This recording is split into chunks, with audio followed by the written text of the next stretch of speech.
O guincho dos travões rasgou o ar de outono como uma lâmina. O mundo encolheu para um flash ofuscante de faróis e metal a rugir. Há apenas um instante, Sofia pairava na imensidão dos seus sonhos. Formas arquitetônicas, linhas, luz.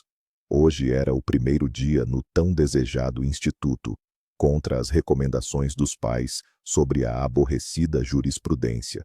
O seu caminho passava por esboços e plantas, não por parágrafos e precedentes. E então, neste momento de triunfo sobre a banalidade, ela deu um passo para debaixo das rodas, cativa do seu mundo interior.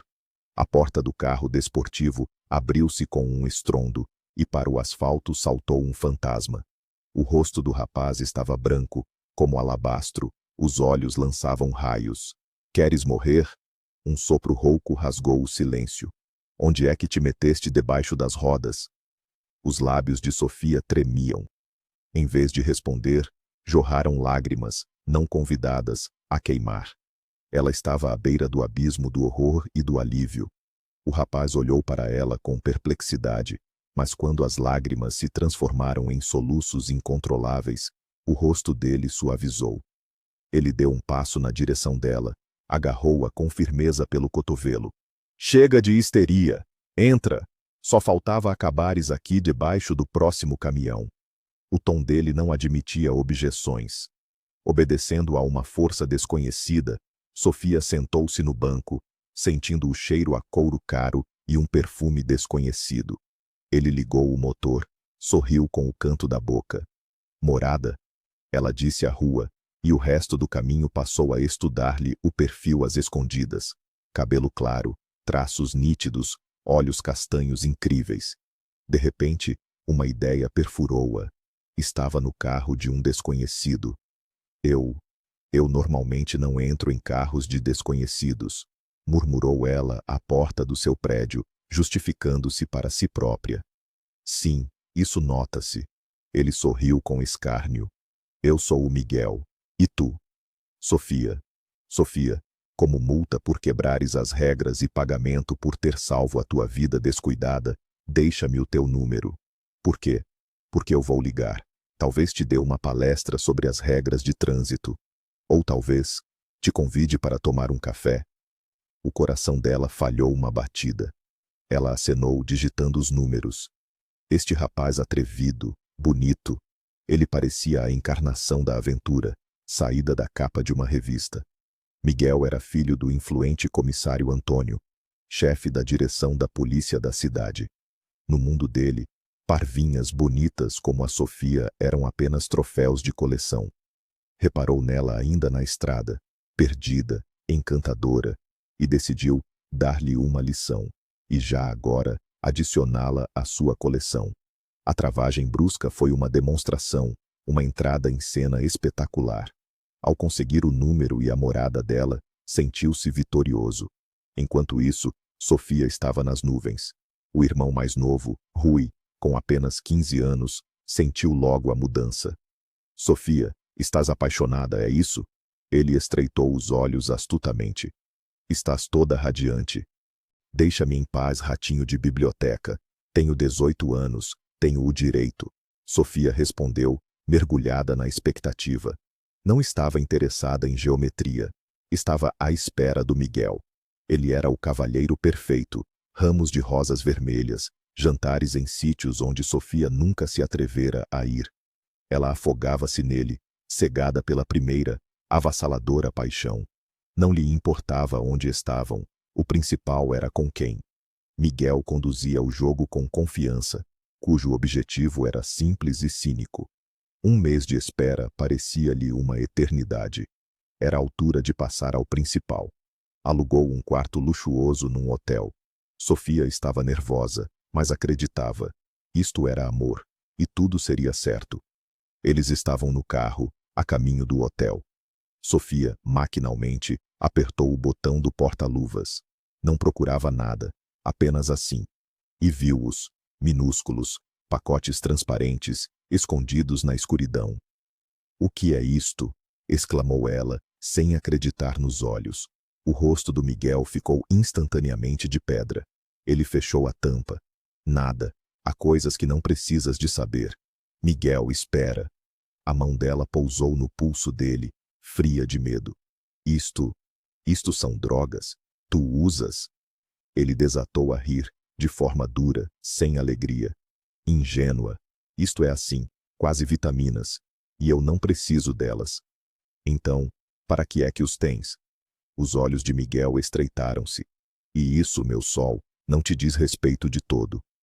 Ele esticou a mão para a chave da ignição, mas o telefone no bolso dele explodiu numa campainha. Ao ver o número, ele encolheu-se todo. Quieta, nenhuma palavra. Sibilou ele, encostando o auscultador ao ouvido. A voz dele mudou, baixa, cortante. As palavras voavam em fragmentos. Esconderijo, encomenda, dívida, última vez, mesmo sítio. Está bem, espera. Atirou para o telefone e desligou. Piscou o olho a Sofia, como se nada fosse. Vou só resolver uma coisinha rápida e, para o hotel. À frente dela, estava outra pessoa. Não o príncipe dos seus sonhos, mas um predador, calculista e impiedoso. Ele virou para um beco estreito, parou junto a um parque abandonado. Mergulhou no porta-luvas, tirou vários pacotes. Sofia observou-o a escondê-los debaixo de um banco esburacado, sob uma pedra junto à caixa de areia das crianças. O horror gelou-a. Ele não usa. Ele vende. Vende a morte. O coração batia como um pássaro selvagem no peito. Ela abriu a porta e correu para longe dele, para longe daquele carro, para longe daquela verdade terrível. Ele apanhou-a em poucos saltos, agarrou-lhe o braço com uma força de ferro. Tu, exclamou ela, a sufocar com a mistura de horror e raiva. Não te atrevas a tocar-me. Larga-me. Miguel olhou para ela com sincera perplexidade. Sofia, o que se passa? Estava tudo bem. Bem, tu traficas morte. Como é que isso pode ser bom? No mesmo instante, o rosto dele distorceu-se. O sorriso desapareceu. Restou apenas a fúria bestial. Os dedos dele apertaram a mão dela de tal forma que escureceu-lhe a vista. Ele puxou-a para si. Pensas que o dinheiro cai do céu? Carro, restaurantes, hotel. O papá dá-me tudo isto. Eu próprio ganho-o. Mas, como? Não importa como. Há idiotas prontos a pagar. Por que é que eu devia recusar? Se não comprarem a mim, compram a outro. Sofia recuou, como se de um leproso. Conseguindo por milagre soltar-se do aperto dele, correu sem olhar para onde ia, sem olhar para trás. Corre, estúpida! Gritou ele atrás dela, voltando a sentar-se no carro. No dia seguinte, ela não foi ao instituto. Ficou deitada encolhida, a chorar. Como é que pôde enganar-se tanto? Apaixonar-se pelo vazio, pela mentira, sem ver o monstro por baixo da máscara? Depois do almoço, o telefone tocou. A voz da manhã estava cheia de desespero. Sofia, Rui, levaram-no da escola, para o hospital. Cuidados intensivos. Experimentou qualquer coisa com os amigos. O mundo da Sofia desmoronou pela segunda vez em 2 dias. A sua dor recuou perante a vaga de horror gelado. Ela correu para o hospital. Os pais já lá estavam, pálidos, perdidos. O médico falava de substâncias proibidas, de como experimentou só para acompanhar, de que era preciso ter esperança. Onde é que eles arranjam esta porcaria toda? O pai Manuel cerrou os punhos. Não houve resposta. Alguns dias depois, Rui melhorou. Teve alta. Uma noite, Sofia decidiu. Rui, tu sabes quem vos vendeu isto? O irmão desviou o olhar. Pessoalmente não. Disse à polícia que não sabia. Mas, eu vi-o. Costuma andar pela escola, num carro assim, prateado. O coração de Sofia apertou-se. Ele? A voz dela era quase inaudível. Ela esticou o telefone com a fotografia deles juntos, felizes, a sorrir.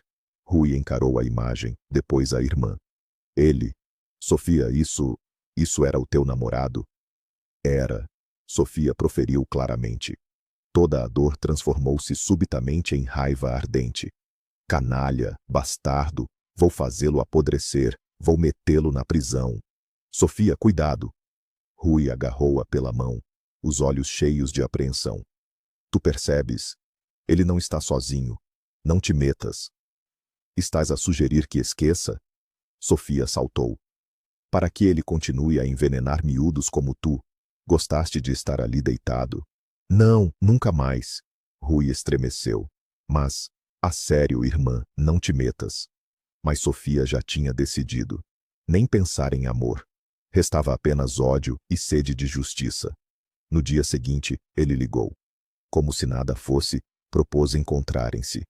És um canalha. Sofia gritou para o telefone sem se conter. Por tua causa o meu irmão quase morreu. Amanhã mesmo vou à polícia. O tom dele mudou instantaneamente.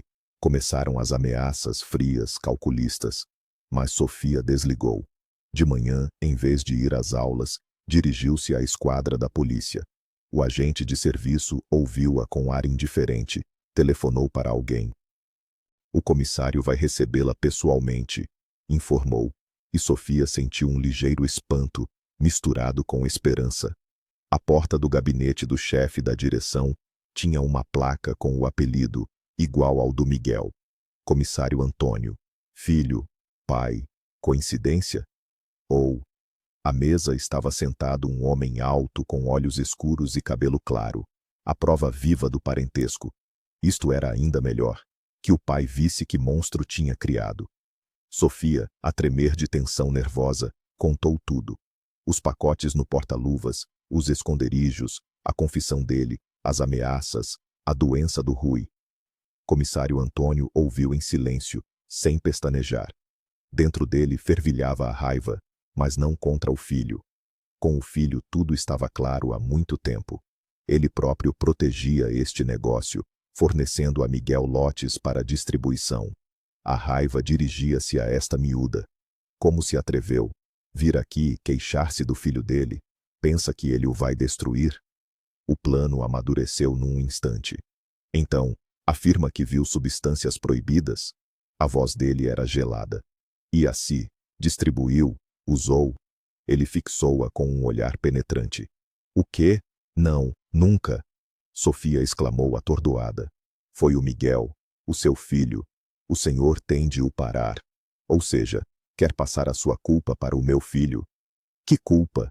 A senhora distribui essa porcaria, confesse. Onde a arranja? A quem vende? Onde esconde?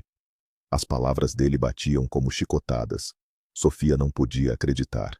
Estavam a acusá-la? Era absurdo. Comissário Antônio chamou os agentes. E, milagrosamente, encontrou-se um pequeno pacote no bolso do casaco de Sofia. A análise de sangue, feita ali mesmo, mostrou a presença de vestígios. É mentira. O senhor colocou-o lá. Ela gritava, mas ninguém a ouvia. Levaram-na para uma cela de detenção temporária. O mundo transformou-se num pesadelo surreal. A busca em casa, os achados, o choque dos pais. Rui insistia que era um erro, mas os factos estavam contra ela. O caso foi montado rapidamente e sem piedade. Então não confessa? Perguntou o comissário Antônio, inclinado sobre ela na sala de interrogatório. Só está a piorar as coisas. Não tenho nada a confessar. Sofia retorquiu, erguendo a cabeça com orgulho. O seu filho é um criminoso, e eu sou testemunha. Pode fazer o que quiser, mas em tribunal contarei tudo. Em tribunal, diz? O canto dos lábios do comissário curvou-se num sorriso predador. Acredite, haverá maneira de a calar. E a própria implorará para assinar tudo o que lhe puserem à frente. Pensei que era uma miúda inteligente. Enganei-me. Terei de lhe dar uma lição. Era tarde da noite. A direção da polícia estava vazia. Comissário Antônio pegou na chave de outra cela. Aquela onde estavam sentados 3 homens, 2 dos quais eram reincidentes empedernidos. Onde é que vai, comissário Antônio? O agente de serviço exclamou, ao ver o comissário a arrastar Sofia para aquela cela. Lá dentro estão... aqueles... Melhor ainda, rosnou ele. Ocupe-se dos seus assuntos. Empurrou Sofia para dentro, bateu a porta e algemou a mão dela a um tubo. É o seguinte, dirigiu-se ele aos detidos. Tem até de manhã. Expliquem-lhe. É preciso pensar no que se diz, e não caluniar pessoas respeitáveis. Caiam-lhe em cima como deve ser, rapazes, e eu requalifico-vos os artigos. Entendido, senhor comissário. Será cumprido. Os dois riram-se, aproximando-se dela, a sorrir maldosamente. O pânico apoderou-se de Sofia. Ela gritou, chorou, debatendo-se desesperadamente. Mas as algemas seguravam firmemente. Ei, afastem-se da miúda. Ouviu-se de repente uma terceira voz, baixa, com rouquidão. Completamente chacais, não vem, ainda é uma criança. Os dois viraram-se. Sofia viu-o. Num canto, na tarimba, estava sentado um homem corpulento com uma barba espessa e cabelo desgrenhado. Com ar maltrapilho, mas com um olhar penetrante. Desaparece, rosnou um dos brutos. Não queres, não te metas, nós vamos divertir-nos. O homem lançou-se. 2 passos, e ele estava ao lado. Golpes, rápidos, precisos. Ambos os brutos caíram no chão, a gemer. Que é isso, irmão? Balbuciaram, tentando levantar-se. Estávamos a cumprir o pedido do comissário. Ele prometeu mudar os artigos. Pelo que entraram, por isso responderão. Ricardo, assim se chamava o seu salvador, colocou-se entre Sofia e os vencidos. Não vou deixar que toquem na miúda. Se atreverem, parto-vos a cabeça. Os reincidentes, a murmurar pragas, rastejaram de volta para as suas tarimbas. Não queriam arranjar problemas com aquele gigante. Ricardo puxou o único banco, sentou Sofia. Ele próprio sentou-se de cócoras ao lado. Conta lá, miúda. Por que te fizeram isto? Perguntou ele baixinho. Sofia contou tudo. Comissário Antônio, cegado pela raiva, não sabia que tinha colocado na cela com a sua vítima um homem que não tinha nada a perder e que tinha um sentido de justiça apurado. Ricardo ouviu, abanando a cabeça. Também contou um pouco sobre si. Ex-paraquedista, desmobilizado por ferimento, voltou. A mulher traiu-o com um amigo. Quebra, alcoolismo, perdeu o apartamento para imobiliárias clandestinas. Acabou ali por ter defendido um taxista que estava a ser espancado por 2 brutos. Mandou-os para o hospital. E aqueles tinham familiares influentes. Agora enfrentava pena. Mas o senhor não é culpado, exclamou Sofia. Culpado. Ricardo sorriu com ironia. Deitei-os abaixo como deve ser por muito tempo. Anos de serviço não foram em vão. E o taxista desapareceu. Assustaram-no, pelos vistos. Tens de pensar em ti. Este comissário, se ele te apanhou assim, ele vai quebrá-la. Não sei o que fazer. Sofia chorou de novo, mas já não de desespero, mas de impotência perante esta injustiça monstruosa. De manhã, comissário Antônio espreitou a cela. Então, rapazes, tudo em ordem? Piscou o olho aos reincidentes. Eles acenaram, simulando vivacidade, sob o olhar sombrio de Ricardo. No mesmo dia, Sofia foi transferida para a prisão preventiva. Aprendeste a lição? Sussurrou o comissário Antônio, enquanto a levavam. Agora pensa. Ou ficas simplesmente sentada, ou não duras uma semana. Ninguém sabe como teria sido o destino dela, se não fosse pela energia indomável dos pais e dos amigos leais que estavam em liberdade. Um dos polícias, chocado com o que acontecia, arriscou-se a sussurrar a verdade aos pais de Sofia. O comissário estava envolvido, não havia em quem confiar. Teriam de agir sozinhos. Manuel e Ana, aconselhando-se com Rui, tomaram uma decisão: apanhar Miguel em flagrante. Através das redes sociais, encontraram uma foto de Sofia com Miguel. Descobriram o nome dele, o sítio onde estudava. Elaboraram um plano. Rui, através de conhecidos, contactou Miguel disfarçado de comprador. Ele passou a informação sobre o esconderijo. Manuel seguiu Miguel desde o instituto, filmando cada passo, cada movimento. Lara, a melhor amiga de Sofia, também ajudou. Ao saber do sucedido, ficou furiosa. Encontraram uma criminosa, só para fazer figura. Encontrou-se com os pais de Sofia. Eu também ajudo, declarou Lara. Vou conhecer esse Miguel, vou fazê-lo falar, ele conta-me tudo. Lara, é perigoso, implorou Ana. Ele está envolvido em coisas terríveis. Lara acenou, fingiu concordar, mas na mesma noite encontrou Miguel nas redes sociais. Marcou um encontro. Lara sabia encantar. Começou facilmente a falar sobre substâncias proibidas, fingindo curiosidade. Miguel, autoconfiante e descuidado, não sentiu a armadilha. Propôs experimentar quando o dinheiro estivesse pronto. Não tens medo de confiar tão facilmente? Perguntou Lara ingenuamente. Miguel desatou a rir. Não tenho nada a temer. A minha proteção é o próprio chefe da polícia. Sabes quem é o meu pai? Lara fingiu medo, enquanto gravava cada palavra dele num gravador. Entregou essa gravação aos pais de Sofia. Agora Manuel e Ana tinham provas irrefutáveis. Mas como usá-las numa cidade onde o poder era controlado por aquele que devia puni-los? A solução era uma só: Lisboa.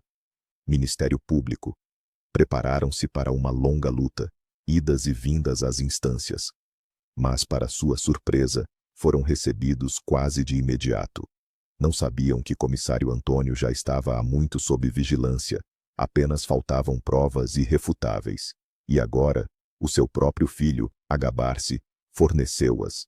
Mal os pais voltaram para casa, começaram fiscalizações em larga escala na direção da polícia da cidade. Comissário Antônio foi preso. Pouco depois, Miguel foi preso. Em seguida, desmantelou-se toda uma rede. Todos foram julgados, receberam penas avultadas. Foram aprender a vida para sítios onde o sol espreita com relutância. Sofia foi libertada quase imediatamente após o início da investigação do caso dos seus acusadores. Os pais esperavam-na aos portões da prisão preventiva. Sofia. Manuel abraçou-a com força. Nunca pensei que te metesses nisto. Bem, o Rui ainda vá que não vá, mas tu. E eu? Sofia sorriu através das lágrimas. Eu luto pela verdade. Conseguimos alcançar esta verdade. Ana suspirou. Mãe, pai, amo-vos tanto. Obrigada. Não só a nós. Manuel enumerou. O Rui como sofreu. A Lara. Como tenho sorte convosco. Os meus mais queridos. Sussurrou Sofia, abraçando-os. Uma coisa não a deixava em paz. Como estaria Ricardo, que a salvou naquela noite terrível? Acontece que estava tudo bem com ele. Foi absolvido em tribunal. Cá fora, foi encontrado por um antigo colega de serviço, que o ajudou a recompor-se. Ricardo já não bebe, tem uma nova vida, família. Um dia, Sofia encontrou-o por acaso num supermercado. Trabalhava lá como segurança. Então, amiga, piscou o olho Ricardo, reconhecendo-a. Ainda vais procurar a verdade nesta vida? Vou, Sofia respondeu firmemente. Mudei de curso, para direito. Olha como te marcou. Ricardo assobiou, e depois sorriu. Boa rapariga. Sim, marcou-a, profundamente. Agora ela sabia quem se tornaria, quem devia tornar-se. Advogada, para defender aqueles que tentam quebrar. Os estudos tornaram-se o seu objetivo principal. E o amor? O amor podia esperar. Não era o momento. Se a história vos agradou, por favor, ponham um like, subscrevam o canal e deixem o vosso comentário. Para nós, isso é muito importante.